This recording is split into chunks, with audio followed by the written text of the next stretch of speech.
The next flavor is caramel crunch. And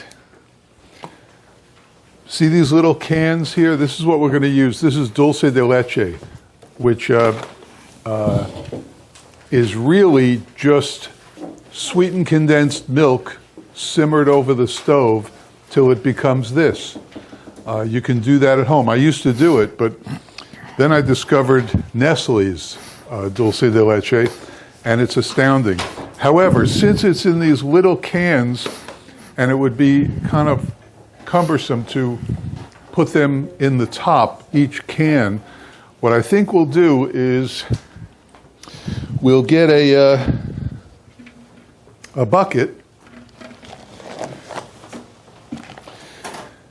The recipe calls for the mix, 5 quarts. So let's take 3 quarts and put it in here.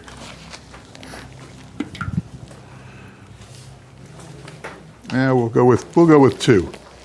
2 quarts in here, and then we know we have to put 3 in the machine, right? Right? So we've got 2 quarts in here. This is just going to help us mix it. I've tried everything. I tried the stand mixer, you know, the, what do they call them? The immersion blender. Immersion blender. Like my $400 None of that works any good. So what I came up with is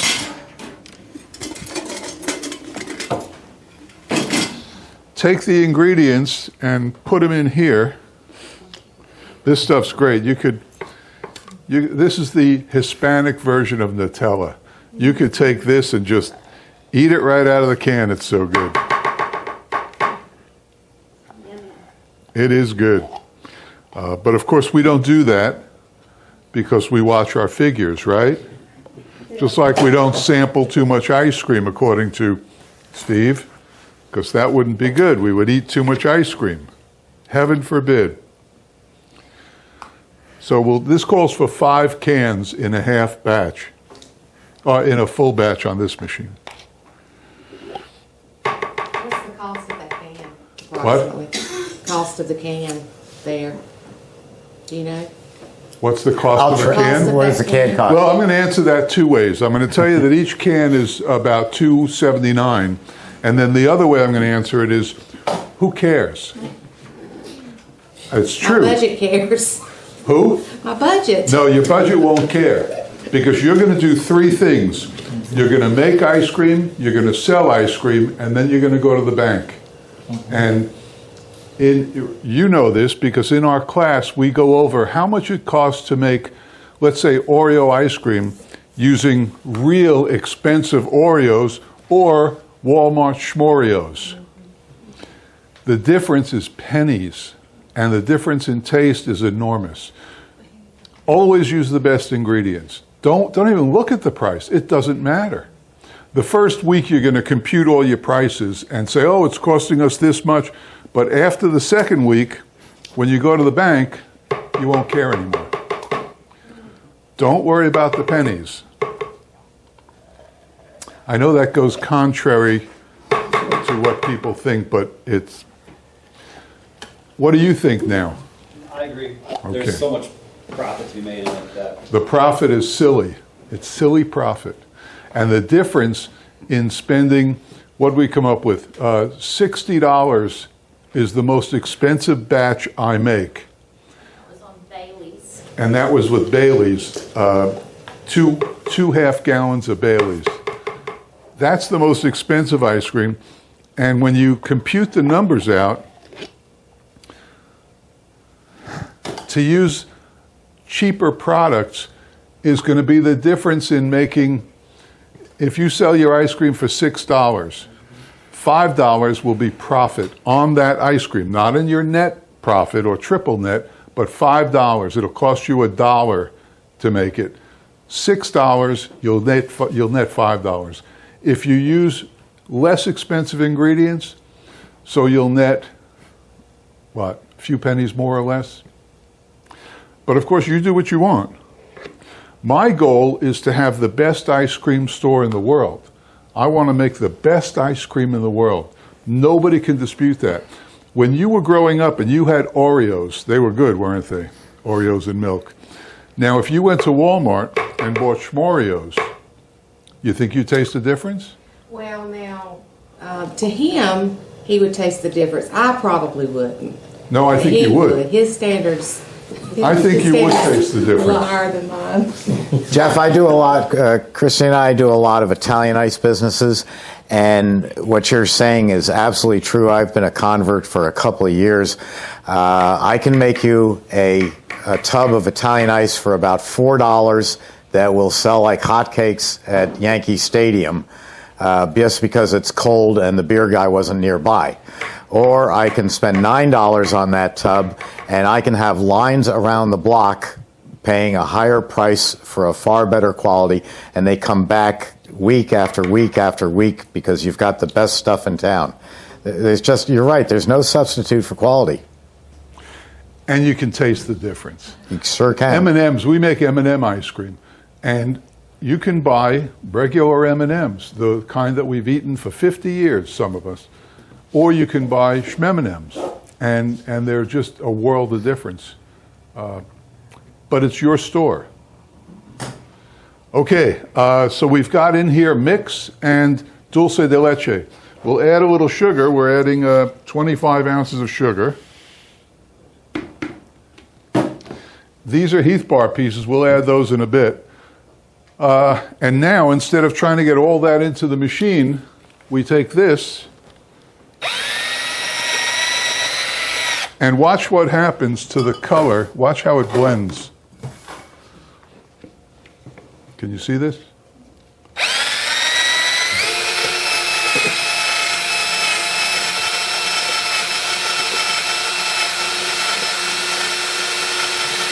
And Steve likes this because we're not throwing sugar into his machine. Yeah, but I miss your old Black & Decker corded drill that weighed about 10 pounds. This is getting very high tech for you, Jeff.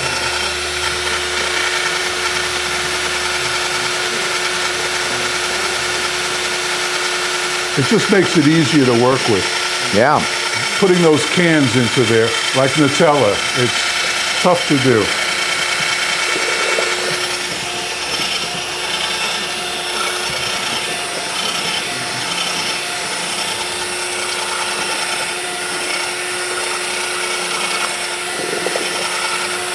And I can't take credit for this. Kevin, if you're watching, one day I was making chocolate velvet, which is Nutella, and I was struggling putting it in there, and then I decided to do it in here, and I had a hand whisk. And he said, whoa, stop the presses. Just a friend, not in the business. And he said, I'll be right back. And he stopped, left the store, went to Home Depot, came back with this.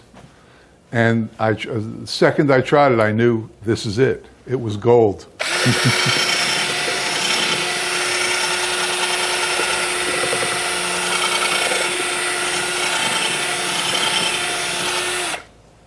So there you have it.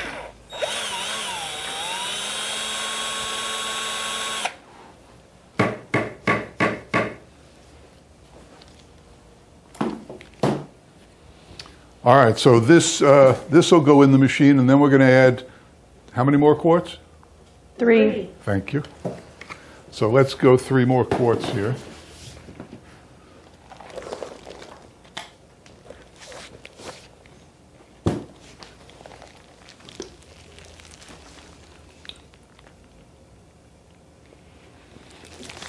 Okay, 3 quarts.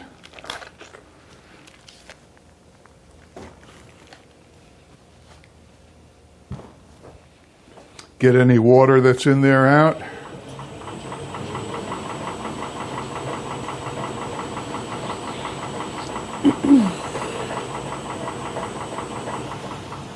And a little piece of cookie. We don't want any of Steve's cookies in our ice cream. Though it wouldn't hurt. All right, so now we'll add just the mix. We'll put this in.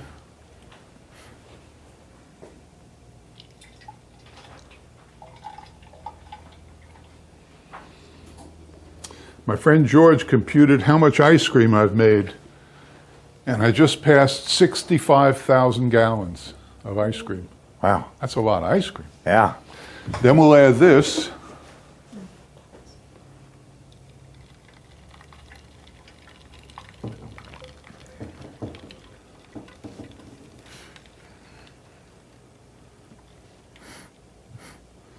And I know there's some left over, but there's a trick coming up. Close it up, start it up.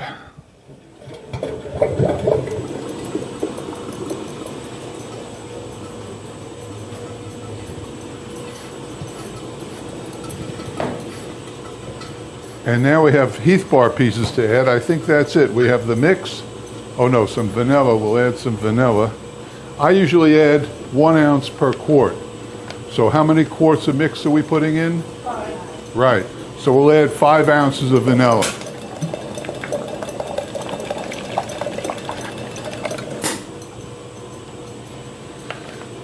At my class yesterday, for the first time, we did a Zoom call with Darren Oh, nice. From Lockhead. from Lockhead. He told us all about vanillas. It was good, wasn't it? Answered all the questions, listen to this as this mixes up. He had sent me samples of 7 different vanillas that they make. So what I did, I went in on Sunday and I made half batches of each one and labeled it 1, 2, 3, 4, 5, 6, and 7. And then before the Zoom call that morning, I handed out papers and everybody tested the vanillas, taste tested, and they made their notes and we graded them 1 to 10. And we had a board and it was really cool. Most of the time we were in agreement on it, which is mind-boggling. You know, we had all those people in the class and everybody agreed. It was blind taste tested. They didn't know what they were tasting. And then Darren came on the Zoom call and he explained what we were tasting and where it's from and all that. It's pretty good. We may do it again. No, 6. 6 and 7, right. 6 is Madagascar. 6 is his most expensive vanilla. It's Madagascar bourbon vanilla. The paste. And that was the most expensive. Number 7 was the least expensive. And they both tied, which is, I Wow. was thrilled. So now we'll add a little of this here.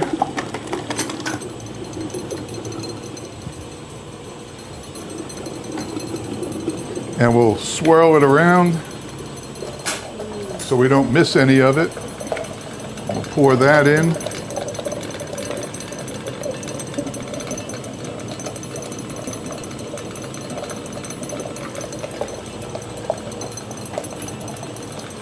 And what are we going to do now? Turn on the refrigeration. No, what are we going to do now? Come on. Come on, what are we going to do now? Thank you.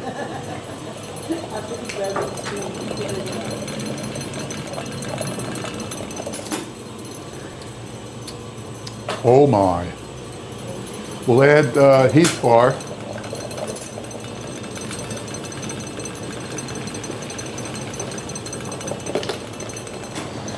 Whenever I do that, I want to make sure what happens.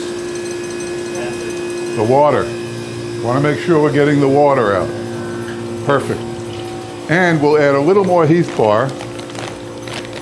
I make this both ways. I make it with no crunch, and I call it English toffee. And I make it with Heath bar and call it caramel crunch.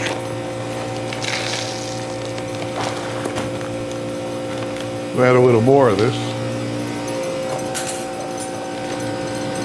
Because you said there wasn't enough crunch in the first one.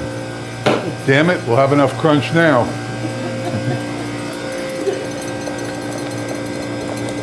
Okay, we are ready to roll. Do you need a Pepsi? Do you... And I'll tell you one thing, if you make this, if you open a store, and if you make this, you'll never not make it. It'll have to be on your menu forever.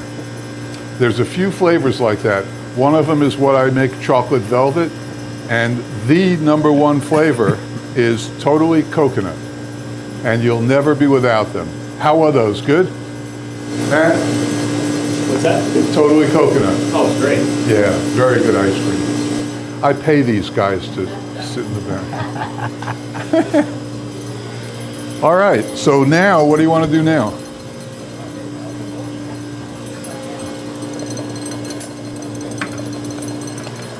Well, let's find out who's going to do what. How many people in the audience are going into an ice cream business? Do you count as one or two? One. Okay, so two.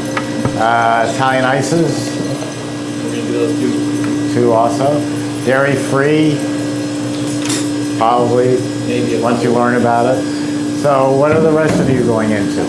Well, we have, I'm opening an Italian restaurant. We have 350. We're gonna do gelato and Italian ice.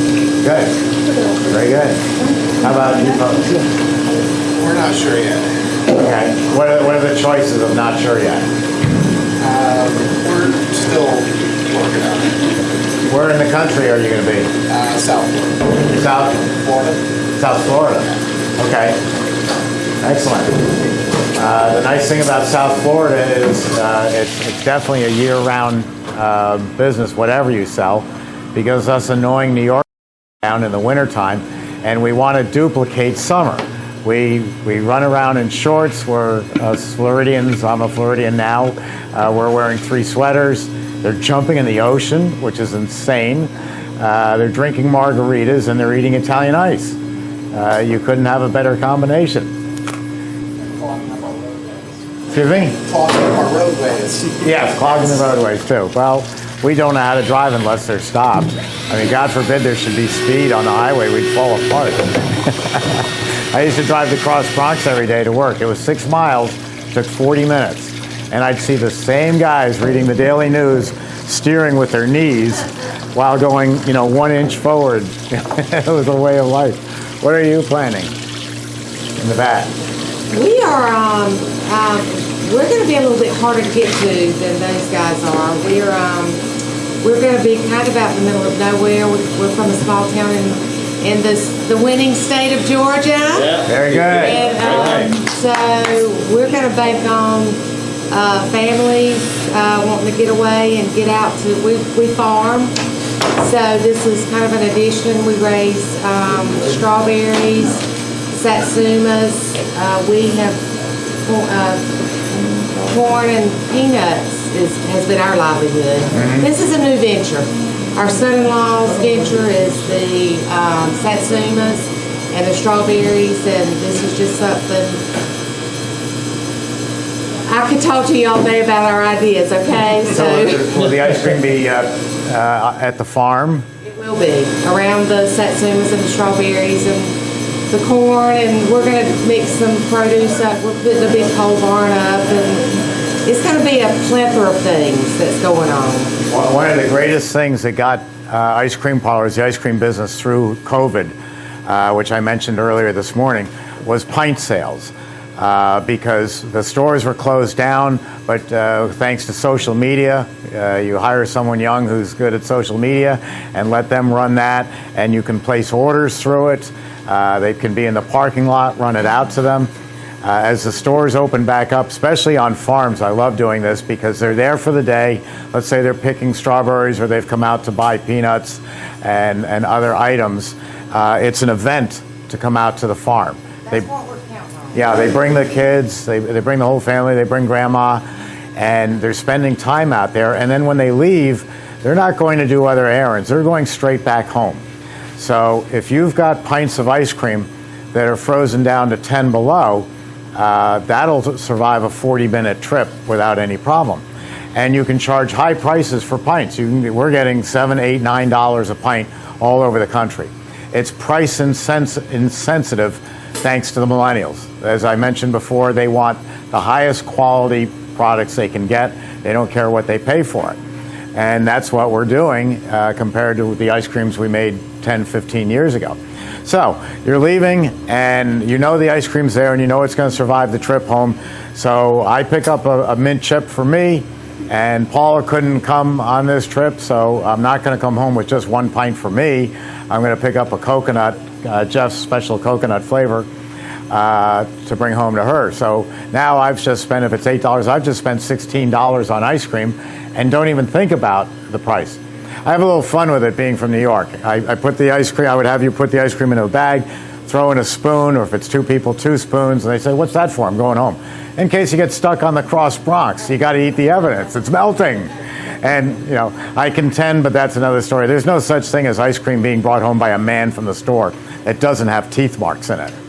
But we're very clever. After we bite into the ice cream or bite all around the container while driving, we smooth it over with our finger, and it's obvious someone's been in the ice cream. So what we do as soon as we get home, we've got the other groceries and the beer, and we put it all on the counter, and we rush and grab a spoon, and we start digging into it and have a couple of bites until we get yelled at for eating the ice cream because the Thompsons are coming over tonight, but we've covered up the evidence. But the point is, it's a very popular take-home item. I talked about this a while back at Penn State, and I was talking to the head of the dairy school, Dr. Robert Roberts, and I said to Dr. Roberts, why does Haagen-Dazs and Ben & Jerry only sell in pints? Where are the quarts? Where are the half gallons? And he said, Steve, it's a perceived notion and it's price. You'll pay $8 for a pint of ice cream, and because you're going home, you'll buy 2. You'll spend $16. But if it's $8 a pint, you'll never spend $32 for a half gallon, because even if you're Bill Gates and you could afford an 18-karat gold case for your iPhone and not even blink, your mind won't let you spend $32 on ice cream. So it's 2 8s and 8s, and you add that up to all the people who come out to visit your farm, and you've got a very big business. The other thing is a pint of ice cream is only going to last a day and a half. As soon as you get it home, you take a taste of it. You have some after dinner, and then if you're like me at 11 o'clock at night, you're sneaking another couple of spoonfuls. So in a couple of days, it's gone, and you're going to go back to the farm to get more. So it's become the most amazing repeat business. In the first year of the COVID, 2020, where everybody was shut down, a large number of my customers were up 40, 50, 60% same store sales over the previous year just because of pints. So sell pints, don't sell quarts or half gallons. Keep it small and keep it simple. We don't need you to spend $50,000 on decorating the pint. We have some pints around that we got off Amazon that are pink polka dots. They're very nice. I contend that if you just had a pint container, just buy the plain white pint container and get colorful. You can get 3 color stickers made that are freezer proof. So one sticker has your name on it, and the other sticker has the flavor on it. Or you could even do just your name on the white background with a sticker and handwrite the flavor on top. It looks so homemade that people are going to go for it more so than a commercial brand that they know wasn't made fresh. I'm a sucker for this because Paula rarely lets me out to do shopping because I'm sent out for one item and come back with 3 carts full of all sorts of junk food. It's great. And when I'm checking out, there's always Aunt Josie's or Aunt Martha's or Aunt Susie's banana nut bread right there at the cash register. It's wrapped in only aluminum foil, and it says Aunt Josie's. And I'm thinking, Aunt Josie, I'm starving. And I figure Aunt Josie's got to be the greatest chef on earth. I'm buying this. And it's like $3 for one piece. I don't care. I'm hungry. I'm going to eat that before it gets to the car. And I don't know if Aunt Josie's any good. Maybe Sara Lee is better. But it's the packaging that makes it look so simple and so homemade that I want to buy it. So sometimes less packaging is a great idea. Keep going. Keep going. On what subject? Does it matter to you? I will talk about something new that we ventured into. Some people call it sleeping with the enemy. I call it good business. When people buy a CB350, we put them into business for this machine, which is very well priced to get into the business. And we buy a chest freezer from Home Depot, Lowe's, or Sears to freeze the ice cream in. It works very well, but the chest freezers can only do so much. So a year or 2 later, we're hearing from people and they're saying, I need a bigger machine. I don't have enough ice cream. And I say, no, you do have enough ice cream. You could hire an off-duty cop, fireman, or retired military to come in and work the graveyard shift for you. They look at the job as a mission. I mean, who better to be in your business at 1 a.m. than a fireman? I mean, it's great. So that's who you hire to come in and make more ice cream. Your problem is storage. So one of the biggest manufacturers of hardening cabinets, Masterbuilt, went out of business 2 years ago. They don't. I was told that they are so out of business that there's only someone sweeping the floors in the factory. They don't have parts. They don't have service. They don't have technical. Nothing. They are gone. Masterbuilt is gone. That leaves Kelvinator, which is an extremely good cabinet. I've used a lot of Kelvinators, but they're also running into supply chain problems, so they're quite delayed. So I was approached by Cappigiani, which is the Italian batch freezer. We do hard ice cream, they do gelato. It's totally different. Excuse me, I think it's them calling or telling me to shut up. No. And they said, would you endorse a hardening cabinet if we built it at one of our they have different USA companies under another name, Ali Group. And I said, we need it, and I'd like to have some input in it on the features and selling price and all that. So we got together for the past year, and we introduced this at the National Ice Cream Retailers Association in Orlando this November. This is what they call, technically it's called a one-door model because the two-door model would be twice as big. But this coupled with this means you can now quadruple the amount of inventory you have in the store. This has dual compressors that go to -25. And the difference in a hardening / blast freezer versus a normal, say, true freezer. You can buy a true upright freezer and it goes to 20 below or 15 below. But as soon as you put, say, 5 gallons of hot soup in it, that temperature is going up to +40. You can load this up with fresh made ice cream and that temperature is going to still hover somewhere about -16 to -25 and then go back up to -25. So now I've got my 2 chest freezers, I've got my Emery Thompson batch freezer, and I've got this new hardening cabinet with dual compartments, dual compressors, all made in the USA. And what I can do is I can load this up with ice cream tonight because my volume is quadrupled. I make a lot of ice cream in here, and tomorrow I move it to the chest freezers. All they're doing is maintaining it. They don't, I mean, it's like bringing home frozen pizzas. You don't have to do any work.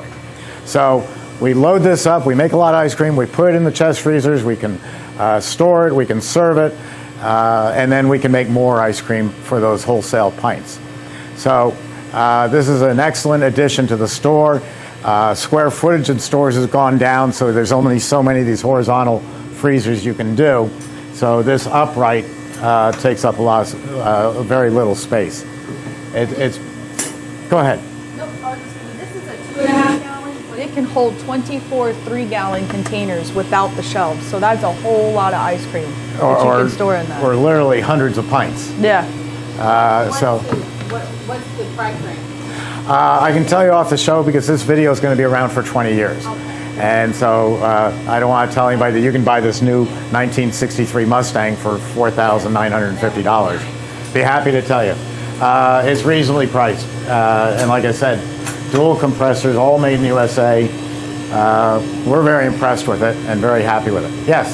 What is the difference in the end product quality, whether you put it in a blast freezer after the batch freezer or straight into the chest freezer? Is there a difference in the way it brings the temperature to the floor? What's the difference in temperature and the quality of the product between a chest freezer and a hardening cabinet? A lot of people would tell you it's dramatic, it's smoother, it's creamier. It ain't true. It's smooth and creamier because of the ingredients and because of the batch freezer you're using. This is where the texture is made. This is just a matter of how fast can I make it available to me to ship out the door. So with this, I can make ice cream at 11 o'clock tonight, and at 8 o'clock tomorrow morning, it's ready to go out the door. This is going to, in my concept, this is going to build your inventory. If Jeff and I were setting you up in a store, we'd be telling you we can probably do a store, and I am going to say a number, $35,000 would get you into business, bare bones. And the chest freezers do a very fine job. The only thing is, the chest, are you almost ready or am I? He's ready. I'm ready. 10 more seconds? I'm enthralled. 10 more seconds. The chest freezer, again, like this table, is wrapped in freezer coils. If I put warm ice cream in it today and fill it up 1/3 of the way, just to here, it'll harden it by tomorrow. So I can't make any more than that, otherwise the temperature's going to skyrocket up. Then tomorrow I can fill it here, and the next day I can fill it here. Buy a second one, now I've got 2 cabinets that are a third full. So I'm very limited to space. They're only $800, that's great, but I'm very limited to what I can do. Jeff is the pro at that. He had at one point 15 chest freezers, 11 to 15 chest freezers in his store, and it worked well for him. That replaces all that space, all that electricity. I'm going to hold your question because they're going to pull this now and we'll come back to you. Take over, Jeff. Take it over? You already did. Okay, there it is. It's ice cream.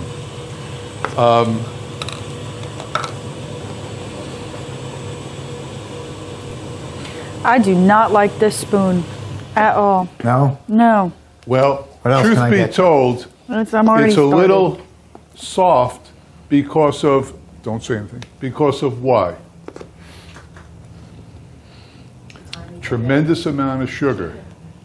The dulce de leche is all sugar, plus we added some sugar, so it takes longer to freeze, and in the interests of the class, I pulled it a little soon. It's fine, it'll taste just the same, but you can see it's a little soupier. Again, the texture is made here, not here. By the time it gets to here, it's already done, and it's not going to change. But with the chest freezer, you run the risk of it's going to warm up and then refreeze. That's a problem. You had a question. Yeah, I was just wanting to know, when you put it in there for the hardening, would you put it in the pint containers? Or do you put it in a big thing and then you split it away? You put it in any container you want.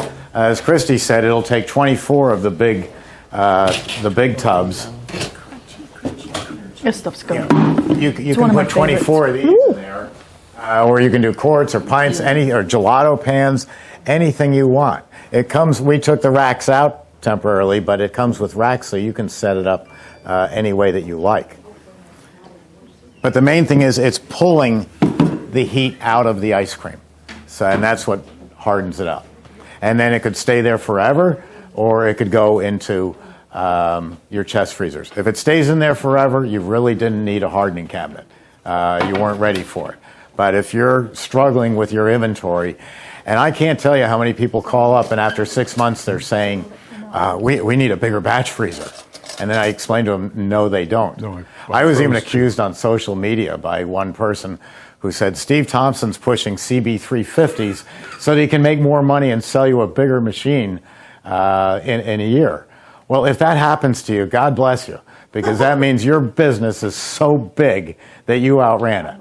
If you're doing a delivery company with a Ford Econoline and next year you've got to go buy a tractor trailer, that's not because Ford wanted to sell you an Econoline, it's because your business got so much bigger. And you buy what you can afford. We don't want you overextended. I used to do stores for $125,000, typical store, and 2,200 square feet. Now we're doing 900 square feet and 35,000. Wouldn't you say that's about right, Jeff? What did you say? 35,000 bare bones to get into a store? Yeah, and you can even make that less.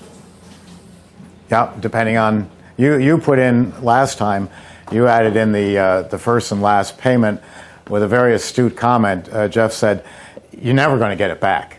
You know, you're not going to go out of business, but also nobody ever sees their last payment. Isn't that a returned. big scam? Yeah, the landlord finds a way. Yep. You know, I ran into a landlord, and my first golden retriever, Sadie, liked to eat all the corners of the molding.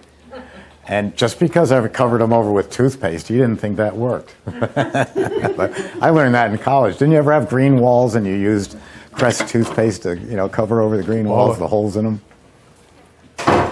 After this machine was sanitized, I noticed here that the gate's not lubricated. There's only 2 parts that we require lubrication on the machines. That is the dasher shaft O-rings and the gate O-ring. You just need a little bit of a little smudge like that.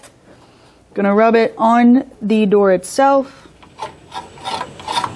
Open and close to evenly distribute it. That's it. You're done. It's a good one. Yeah, that is.